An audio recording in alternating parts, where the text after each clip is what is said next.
अथ ध्यानं शान्ताकारं भुजगशयनं पद्मनाभं सुरेशं विश्वाधारं गगनसदृशं मेघवर्णं शुभांगं लक्ष्मीकान्तं कमलनयनं योगिभिर्ध्यानगम्यं वन्दे विष्णुं भवभयहरं सर्वलोकैकनाथं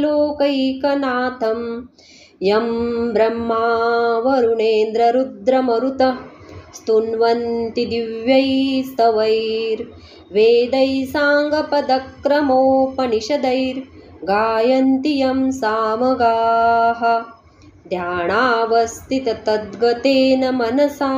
पश्यन्ति यं योगिनो यस्यान्तं न विदुसुरासुरगणा देवाय तस्मै नमः।